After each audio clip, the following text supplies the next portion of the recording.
had too much fun. Your daughter got me into learning all about the St. Nicholas Greek Orthodox Church. And I got to just right up front tell you why I have an interest.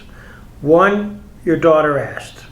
Two, my mother lived on 48 Chapman, right across the street. So she grew up with the Constantines and that whole family. So you know everybody. I know pretty a lot. much. Not pretty much. So all part of that world, and I heard a lot about the church, some of its folks during my early years. And then of course to stumble onto a guy like you early on in my legal career, it doesn't get any better than that. Really? So here we are many years later. So you're part of those St. Nicholas. I'm part of it. He really is, George. And I used to, there's stories that as people are talking, I think, oh, I remember this, that. Played baseball, with and against St. Nick's guys, Donnie Deppis and all of that crew. And there was a pitcher, and I'm really struggling with his name. He pitched for St. Nick's softball team, and he always had a pipe. And I think he had a club foot. I want to think there was some disability. And I can't remember his name, and I've been struggling. No, I don't remember him either. Anyways, but I remember at the end he had a pipe. He'd smoke a pipe. An athlete. Here's a picture. She knows. And then he hurt himself. Pardon? He had a limp. Yeah, he had a limp. Yeah. He had a limp. He's a pitcher. I want to say it's a Saros or something like that, but I'm not sure. George? Oh, yeah, George. Mm-hmm. Yeah. Smoked pipe. Yeah. It was the nicest guy, but he would be the pitcher for Yeah. the St. Nick's team. And it was fast pitch. Nice and loud. Yeah. Yes. Now, I can sleep better tonight. We've solved that issue. I've been really struggling with that at my advanced age, So George, what did your mom and dad do for a living? Where with your family members? I came from a big family. I'm the ninth, the youngest one. Back in 45, I was born, and then 48, we had to move from the village that I was born because there was a civil war, and we went to another village that the government put us up under a tent, and we lived all 11 of us under a tent for about a year. And then they built barracks, and they gave us one big room, and we all lived in there. And my oldest brother got married, and we all lived in the same room for quite a few years. Now, was your dad, what did he do for a living? We were farmers. Farmers? Did he get caught up in the World War II? Was he part of the army at all? No. He left, he was born in Asia Minor, and he left in 1922 with the Exodus from Pondo, and they came to Greece. He was only 12, 13 at the time. And then the government gave us some land, and we cultivated the land. What kind of farming did your family do? Mostly raising corn, and we had some cows, and we lived off the farm. And chicken and pigs. And your village is in the northeastern part of Greece, correct? Yep. Not far from Turkey? 2.5 hours from Turkey, and about 2 hours, that's east, and then 2 hours from Salonic. Okay. And the weather up there is very different, so you can grow the corn and grow the cattle. Yeah. Than it is down in the southern part of Greece, where it's very hot. It is. Okay.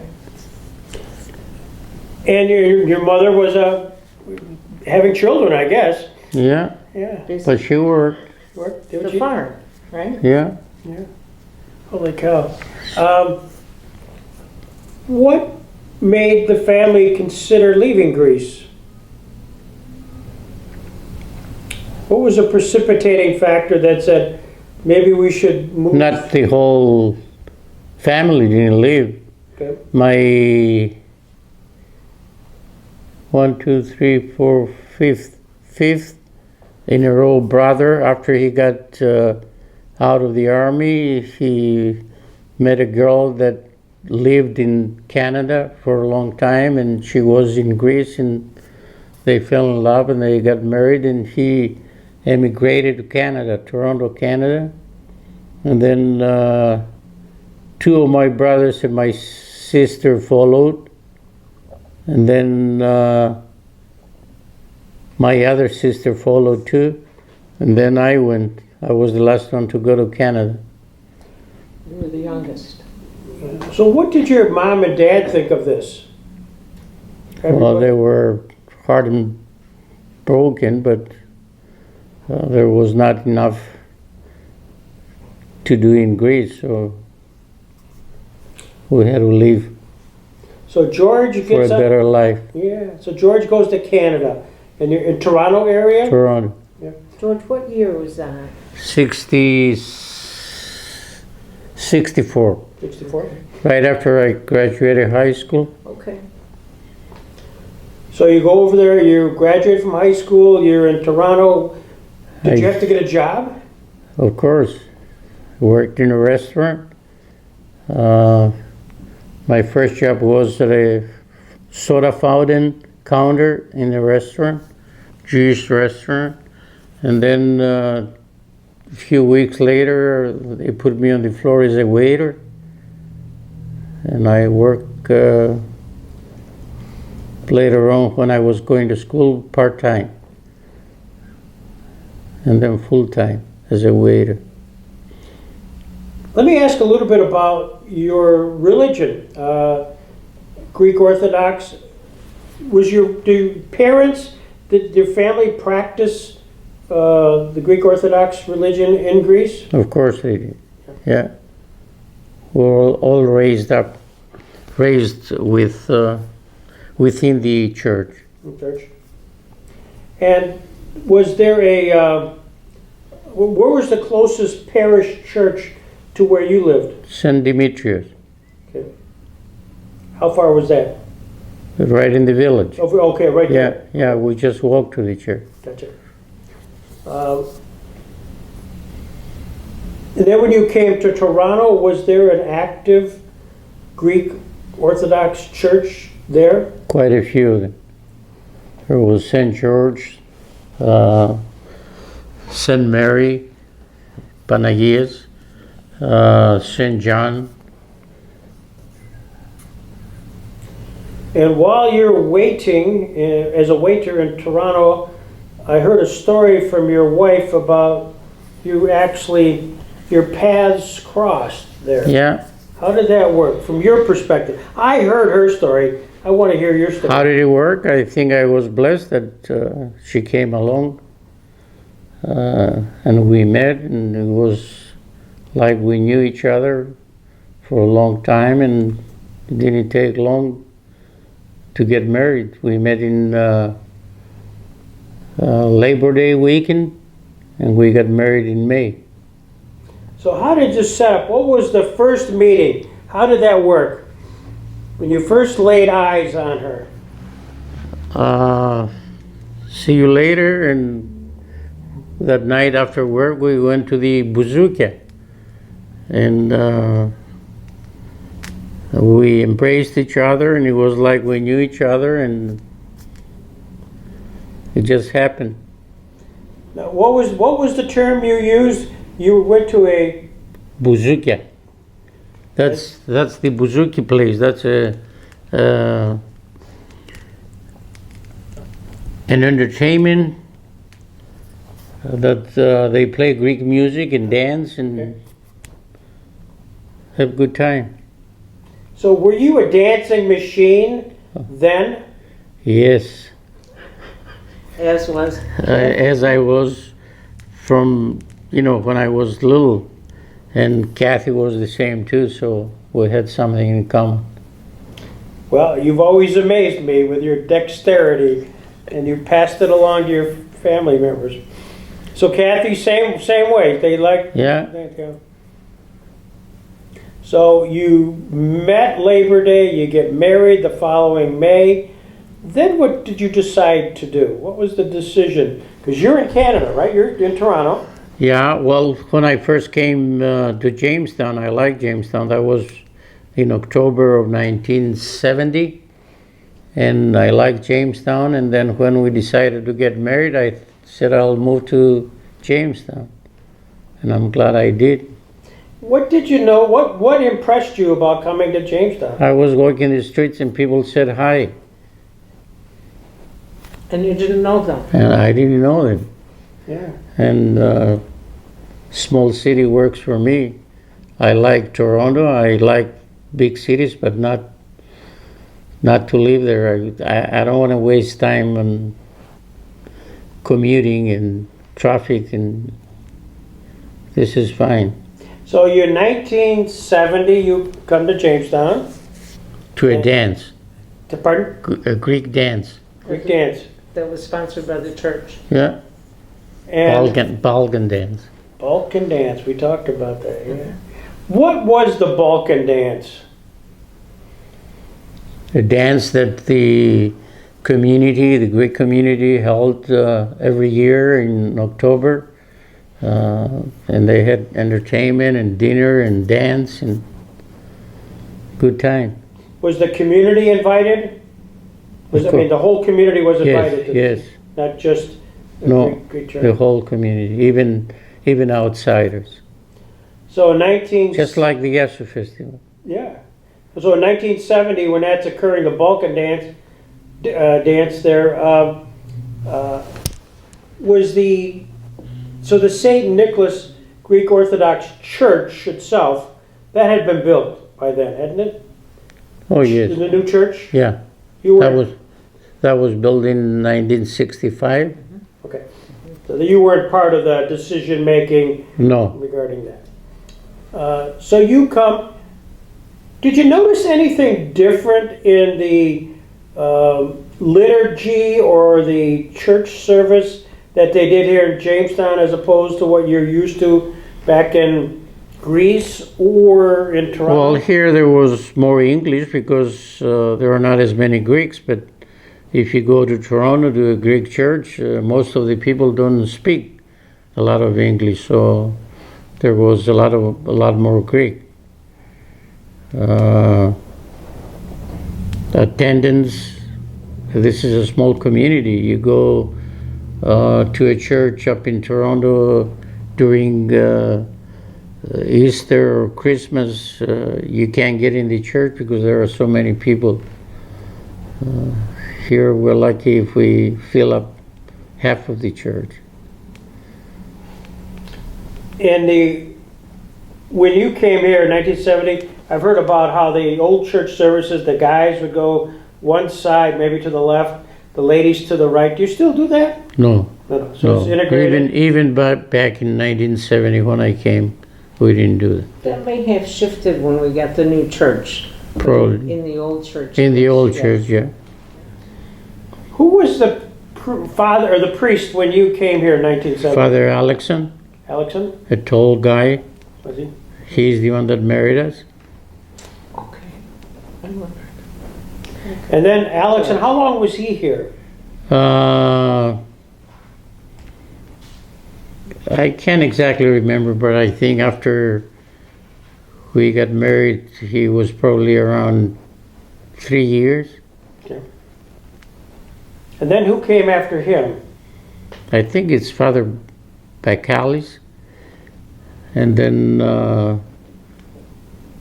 Father Machaleras, and then Father Nick for 25 years. Excuse me. We had a Father Kalutsos. Was Not, that before you? yeah, Okay. And then we had another priest from Cyprus. Yeah, that was before me too. Okay. He had one from Ethiopia too. Oh, yes. So, as you're so visible, George, in the community, was there any encouragement of the fathers, the priests, to be out into the community, or just simply sort of work within the Greek/Albanian church community? You know, just being out there in the Jamestown area. Father Nick, he was unbelievable. He was out there. But before that, was there any encouragement by the congregation saying, we need to be better known, or we have to just be part of the community? I don't recall it. Okay. Some churches, like to do that. Some churches don't encourage their priests to get out. I know, certainly as I've been through the community, Father Nick is who most everybody would know because Yeah. he's so active. And was that just his personality, or Just his personality.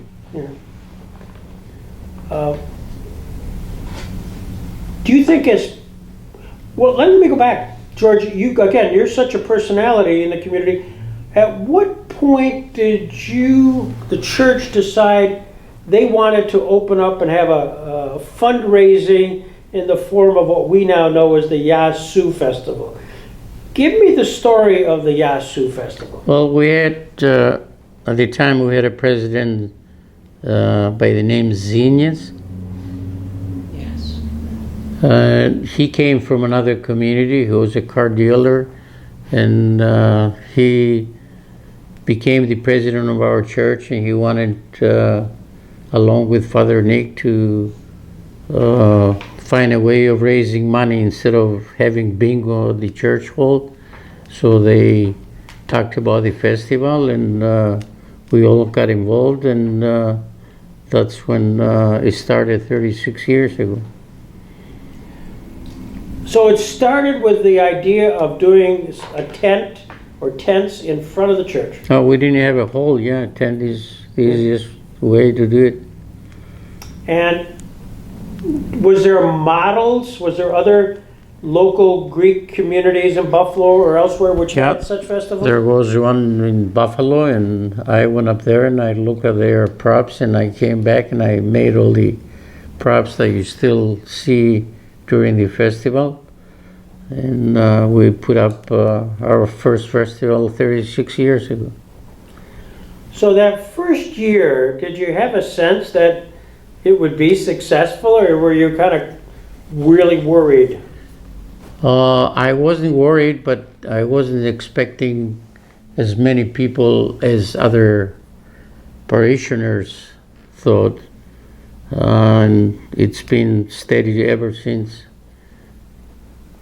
What's the challenge of the Yasu Festival? I mean, now it's right on the calendar, probably the most attended ethnic event in the community. But what's the challenge? Oh, the challenge is to find a lot of volunteers to work. A few years ago, we had a lot of other people, older people, that they did all the cooking and everything. But now the young people are getting involved, and we still do it. We don't buy anything. We make everything in the church, and thank God people volunteer their time and they do it. So, George, what's your specialty? So when they look to you, what do they look to you for? Well, I run the festival many times. I chair the festival many times, but now is time for other people to do that, and they've been doing a good job. What I do now is I greet people and I say hi and welcome people. And nobody better than you. I don't know about that, but there are other people that they can carry the trays and do the cooking. Greg, let me know. Sure. He gave us his whole family that works through the festival. They've picked up a lot of the jobs and the baking that the old folks used to do that are now passed on. And it really, if it wasn't for them, I'm not sure that we wouldn't have to buy things. So that's what George has given us, his family. Well, he's a facilitator. He works Yes. it. He works Yes, it. he does. Yes. It's wonderful. As far as entertainment, I know you bring in bands to that. Is there a circuit of Greek bands that are sort of out there that you use? Well, recently we've used the same people because they know and they coordinate well with our dancers. So we've been using them and we don't have any problems. We did try quite a few of them over the years, but recently we used the Aegean duo who are very close. We don't have to pay a lot of travel time and all that, and they're from Rochester. Do you talk about dancers, do you have classes in the church which teach Greek dancing? Not intense classes, but we do, yeah. The kids, they practice before the festival comes, and they meet downstairs in the hall and they practice, and they do a very, very good job. I'm very, very proud of all the kids. I can't believe how high your sons jump. She still does it. Jeez. Over 40. But that has become such a pivot point for the church. Have you seen, as far as church outreach, how do I phrase it? As far as church membership and encouraging people to come to a Christian church. I mean, not everybody in the community thinks, when they think of St. Nicholas Greek Orthodox Church, that they think it's a Christian church. I mean, it's just somehow something mystical that's different. Have you seen where there's others who just sort of come and start attending that aren't really initially brought up in the Greek Orthodox Church? Not attending, but we had quite of them that they were, not a lot of them, but we had a few that they converted from whatever they believed before, and now they're chrismated and they become Greek Orthodox Christians. How is the relationship with the Albanian Church? They're our friends. The church is the same, only a different language. They wanted to be on their own. As I said, they're our friends. We've attended their church. They attend our church many times. Do they participate, do they participate in the Yasu Festival? Is that a community event with them, or is that just St. Nick's? No, they participate. Do they? Yeah. I asked the question of everybody because I'm naive about that. I drive by there, and I went by there the other day, took a picture of the Albanian Church, because you drive by it all the time, you never think of it. And I know some of the many people who were part of my world growing up, the Comotanes of the world, and others were the Albanian Church, and then there's the St. Nick's Church. Some are Albanians who go to the Greek Orthodox Church. Yeah. And Terry Tang he comes to our church very often. Last week he was there. He takes communion. Yeah. And then he went down south to visit his kids. I saw Como just yesterday. He lives in Lakewood. As you look at the growth of the church, I mean, you became part of the St. Nicholas Greek Orthodox Church because of marriage. You did very well, by the way. You enhanced your esteem by marrying so well. I want you to know that. How have you seen the church change? I mean, you have a unique perspective. You're an outsider coming in, slot in 1970. Here we are almost 50 years later. How have you seen the changes? In what way? In the church. Membership. Well, membership is not growing because a lot of the people, God bless them, they live in they are in a different world now. But we don't have a lot of people to draw from. There are not a lot of immigrants coming here, and we just look at the young people now. This is the most we ever had. We have about 24 kids in the Sunday school, and that's a lot considering a few years ago we only had 10 of them. So those are the ones that they'll make the membership grow. But as far as getting new members, not a chance. We met with John Regas last Friday. Last Friday? Two Fridays ago. Yeah, 2 Fridays. And that was fun for me. We learned about Greek hot dogs, the Wellsville, New York, Texas hots. And John spoke lovingly about his relationship with St. Nick's and how that was the mother church for all of the various Greeks, whether they're in Wellsville, Olean, etc. Is that still part of the outreach today? It is, of course.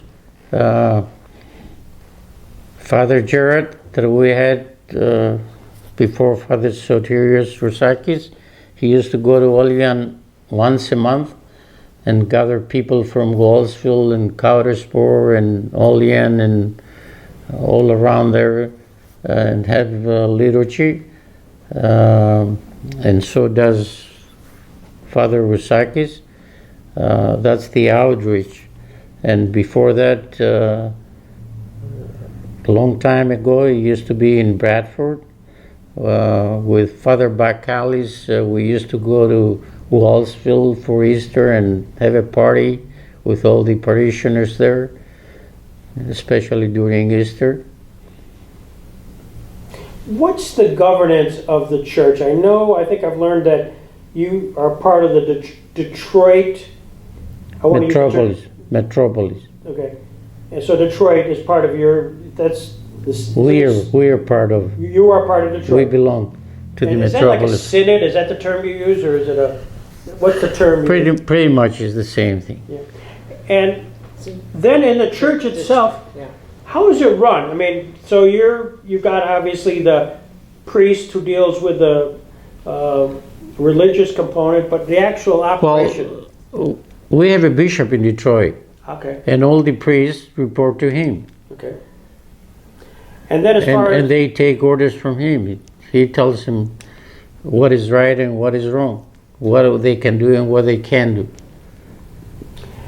And then as far as locally, do you have a president of the church corporation, and then do you have a board of directors? How does that operate? We do. We have the parish council, and we have a president, secretary, treasurer, and members of or 9 of them altogether. So the members of the congregation vote for their officials? Right. Okay. And the officials, they make the decisions, and every year we have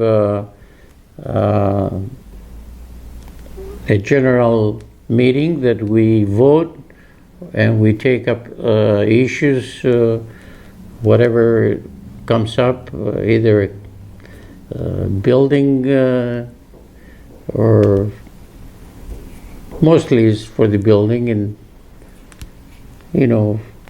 compensations. And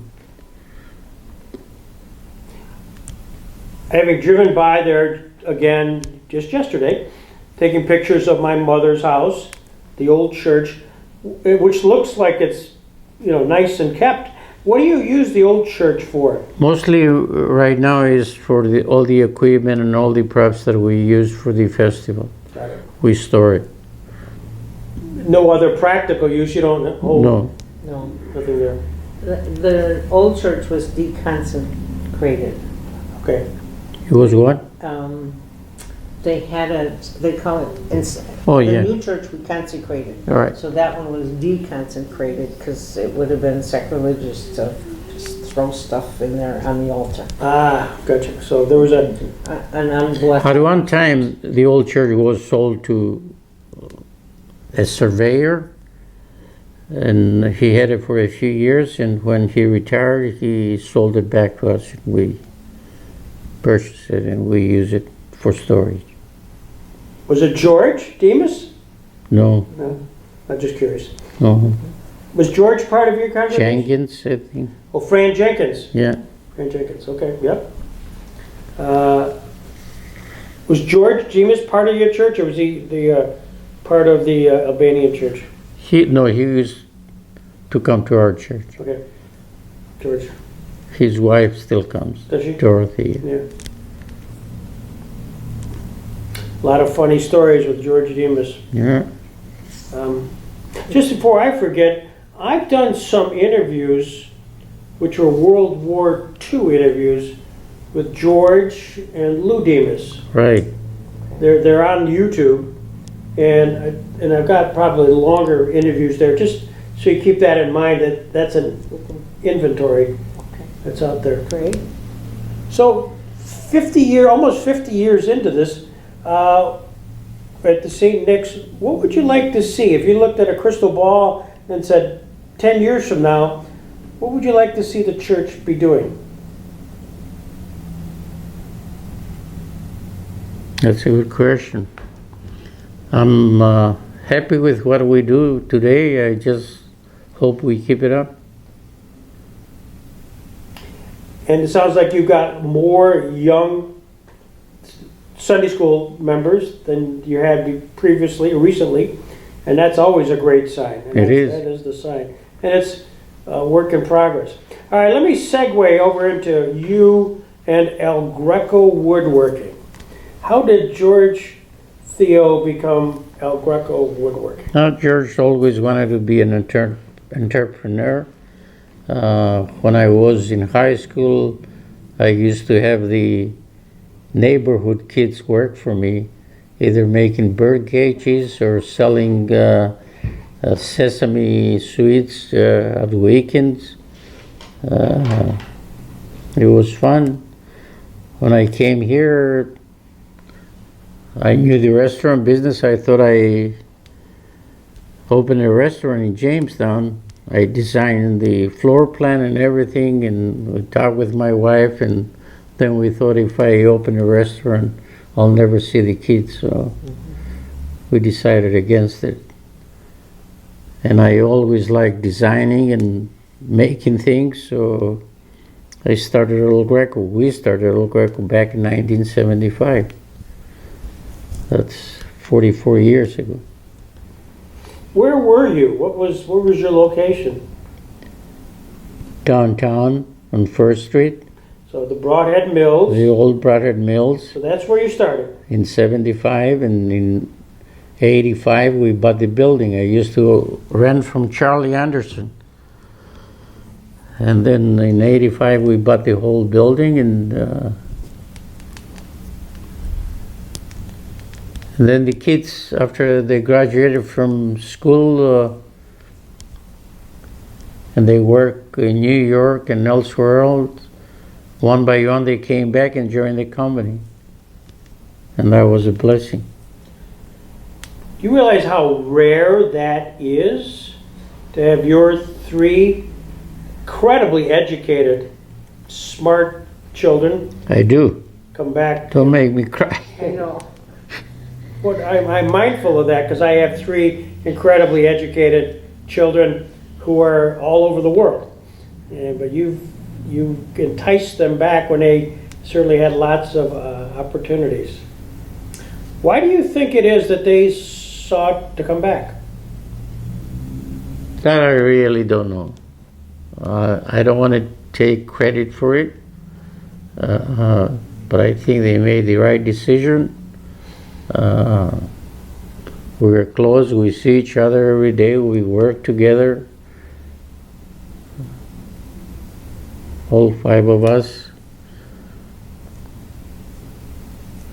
Now, you still have the Broadhead Mills. You still own that? Yes, And you also have an additional facility on... we do, which we purchased later on, because of the terrible fire we had back in 2000. It's been so long. Finally we're forgetting. I remember that very distinctly. So you had to move out of there, you bought that building. What do you do down on First Street? Do you still, the storage? No, mostly the manufacturing is still on First Street. Ah, Excuse me, I have to interrupt, and I apologize, George. I need to leave, and I meant to tell you that earlier. I couldn't stay. something I said? Nice, Lynn. No, but I do have one question, Sure. George. Your English has been so good. Where did you learn your English? Because you weren't in Toronto that long. Did you take English as a young person? I in did Greece? take some English in Greece before, during high school, Okay.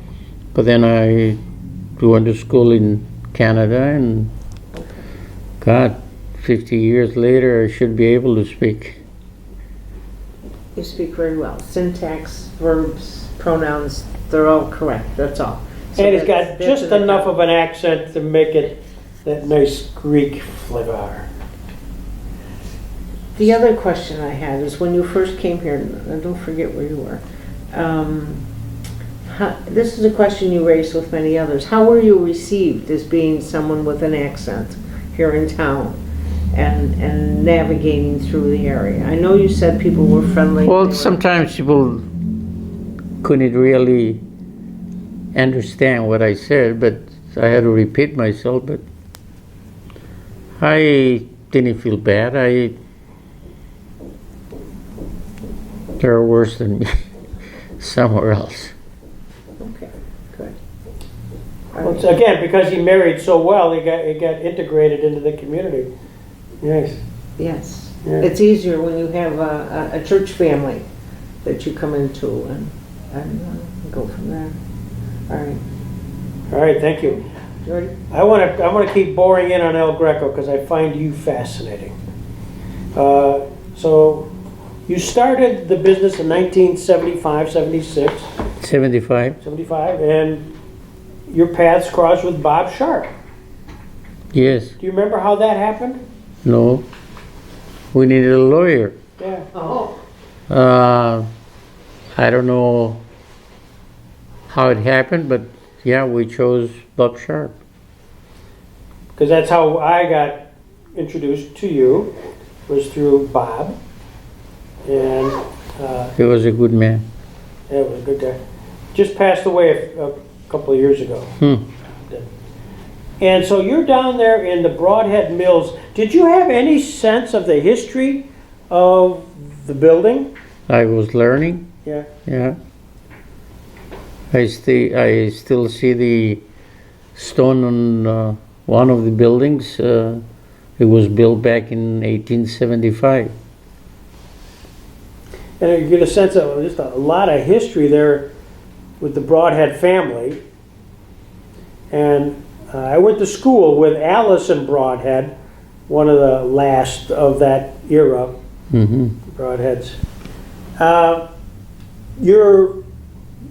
As I recall, you had sort of a unique arrangement with Charlie. I mean, Charlie owned the building, and then you bought part of the building. Right.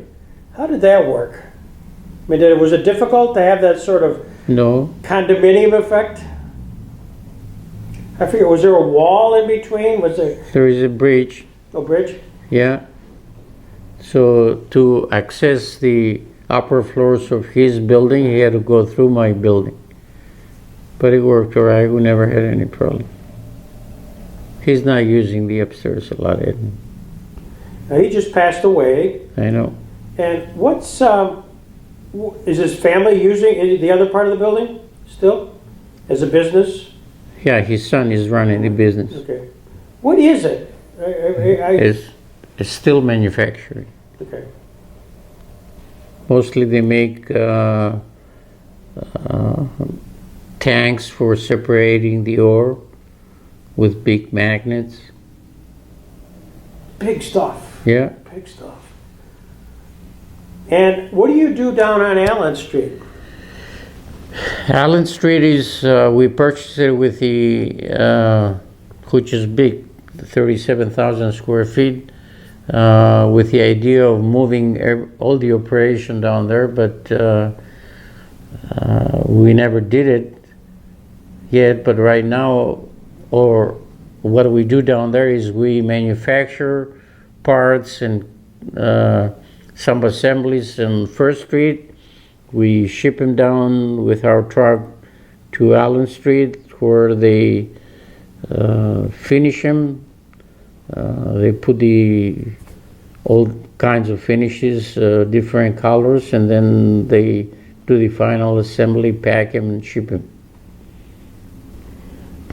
When you started in 1976, what product did you have? What was your El Greco woodworking go-to piece of furniture? I wasn't making furniture at the beginning. I was making little trinkets and little things for other people that they were selling them, and eventually I got into designing furniture, and it was mostly custom made, and then we started making tables and chairs and chinas and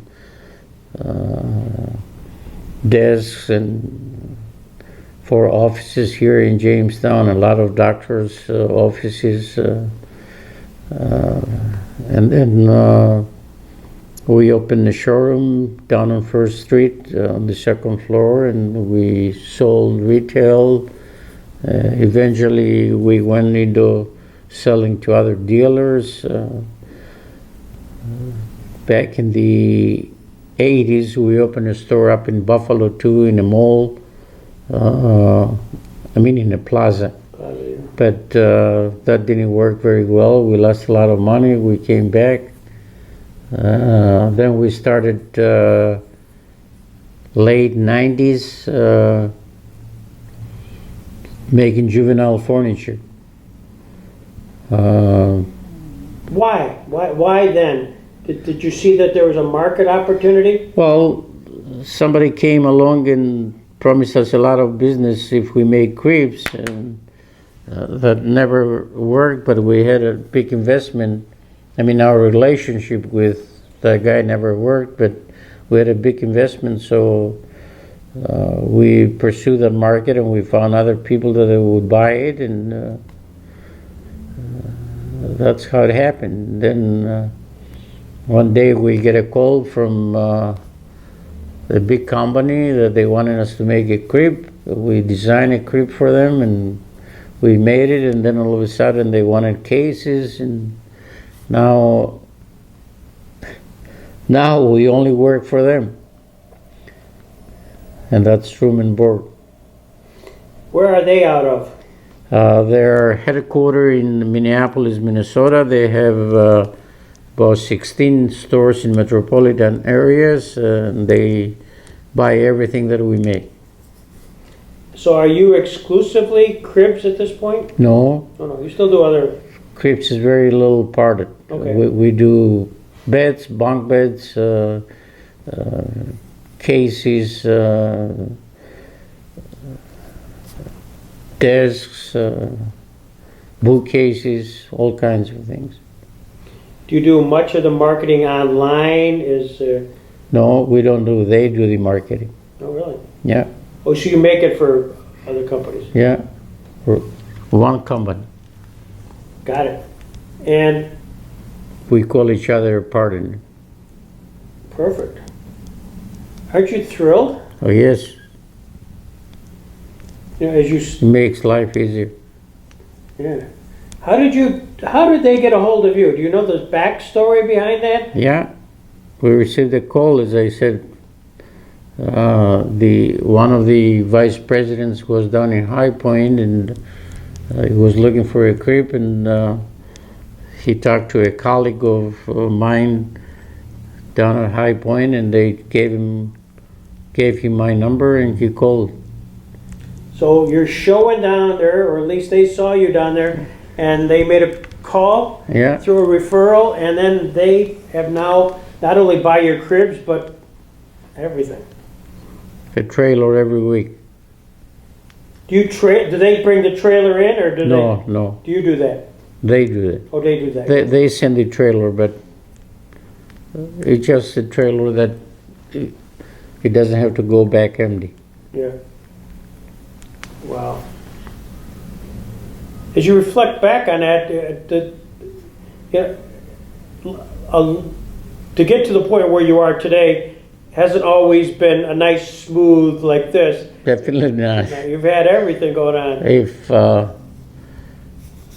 other people would have hang it up many times, Yeah. but my wife and I somehow stuck into it. I remember we used to have about 10 credit cards. We borrow from one, pay the other, and kept going till we secured some big loans and buy machinery and expand, and we did it. Thank God today we're debt free and all the kids work and we employ a few people. So what's your plan now that you've gone off to Hawaii for a couple of weeks here? Do you have a sense of the succession planning of George and Kathy here? Yeah, the kids are taking over. Are they? Of course. They're doing a good job. Yeah. They're all involved. Have they divided their duties among themselves? Of course. Yeah. Dimitri is right now working with me and he's doing all the manufacturing. Laz is doing all the finishing and packing and coordinating all the shipments. Alexis is in the both marketing and all the logistics and all the ins and out of the business, the financial, and taking care of all the problems if there are any. So 5 years from now, do you want to be sitting on a beach in Hawaii, or do you think you'll stay? No, I don't think so. I want to go for a week, 2 weeks, but not the whole time, no. I still work, Yeah. and I'll be working as long as I can. Good for you. Good for you. Well, you got to have a great sense of pride. This is I do.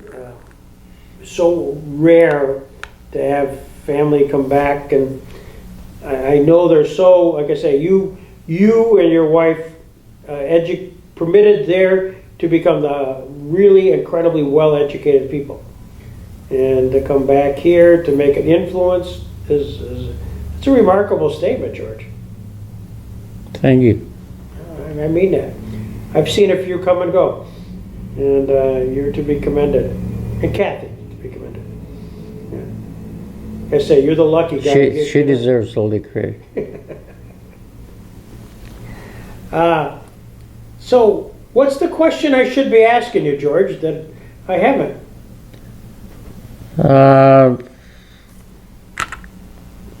You asked more than I thought. I thought we were only going to talk about the church, but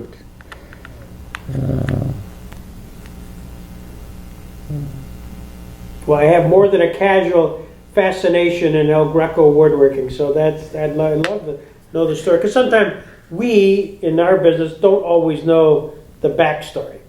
And there's always a backstory. You know, what makes a guy like you tick and kick and oopa. Opa. Opa.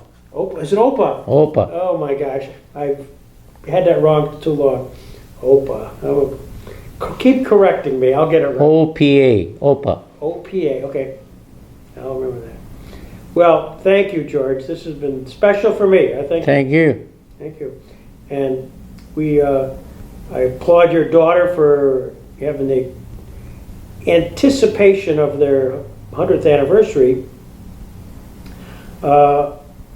She asked, she goes, what do you think we might do? Just asked.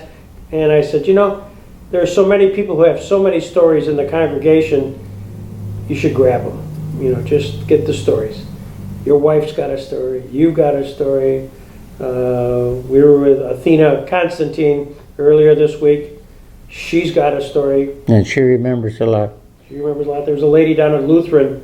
Holy cow, she remembered a lot, and just a lot. I mean, it's just so. I think they're on a roll. That's what Lynn was here, because I'm not going to be able to do all the interviews, but I think to capture these stories while you can is wonderful. Because everybody's got a story. Yeah. Everybody got a story. George, thank you, because I know Thank you probably you. got to go back to work. Yes, I do. Okay. Well, if you need me to sign something so that Alexis is okay letting you. Where have you been, Dad? Yeah.